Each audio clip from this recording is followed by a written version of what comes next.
السلام علیکم ورحمۃ اللہ۔ آج ہم بیت الخلاء میں داخل ہونے کی دعا پڑھیں گے، ہونے سے پہلے کی دعا، ٹھیک ہے۔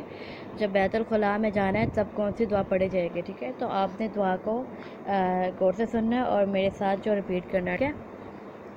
اعوذ باللہ من الشیطان الرجیم، بسم اللہ الرحمن الرحیم،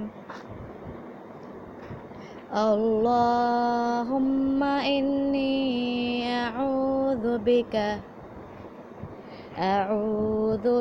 من الخبث والخبائث،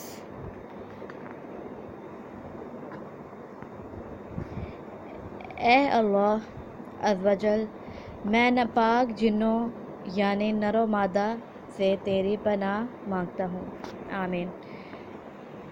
جی اب دعا کو ذرا تجوید کے ساتھ آپ کو بتا دیتی ہوں۔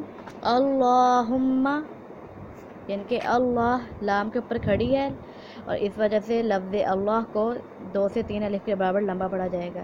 اللہم انی، نون کے ساتھ یا ہے، جب جب یا ہے کسی لفظ کے ساتھ تب اس لفظ کو 1 سے 2 الف کے برابر لمبا کیا جاتا ہے، ٹھیک ہے۔ انی اعوذ بک، آئین کے ساتھ واو ہے، آئین کو موٹا پڑھا جائے گا، اور جب آئین کے ساتھ واو آئے گا یا کسی بھی لفظ کے ساتھ واو آئے گا تب اس کو 1 سے 2 الف کے برابر لمبا پڑھا جائے گا، ٹھیک ہے۔ اعوذ بک من الخبث والخبائث، خبا با الف با کے اوپر مد ہے اور جہاں پہ مد ہے وہاں پر اس لفظ کو 3 سے 4 الف کے برابر لمبا کرتے ہیں، ٹھیک ہے۔ والخبائث، اور اس کا ترجمہ بھی دیکھ لیں۔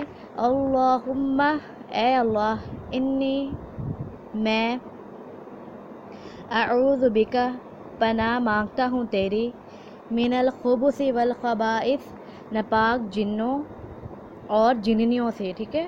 یعنی کہ من الخبث، خبث جن، اور والخبائث اور مادہ، ٹھیک ہے۔ یعنی کہ نر و مادہ، نر کہتے ہیں میل کو اور جو مادہ ہوتی ہے وہ کہتے ہیں فیمیل کو، ٹھیک ہے۔ تو یہاں پر انہوں نے ترجمہ جو سمپل کر دیا ہے کہ ناپاک جنوں اور پھر نر و مادہ سے، ٹھیک ہے۔ آپ کی بھی اپنی مرضی ہے کہ آپ نے ترجمہ کس طرح سے یاد کرنا ہے اس کا، بس مقصد یہ ہے کہ آپ کو دعا آنی چاہیے۔ اور دوبارہ میں قرات کر دیتی ہوں ایک مرتبہ دوبارہ، ٹھیک ہے، تاکہ آپ کو اور سمجھ میں آ جائے۔ اعوذ باللہ من الشیطان الرجیم، بسم اللہ الرحمن الرحیم، اللہم انی اعوذ بک من الخبث والخبائث، ٹھیک ہے۔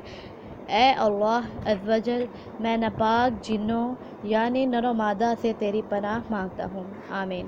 السلام علیکم ورحمۃ اللہ وبرکاتہ، ٹیک کیئر، اللہ حافظ۔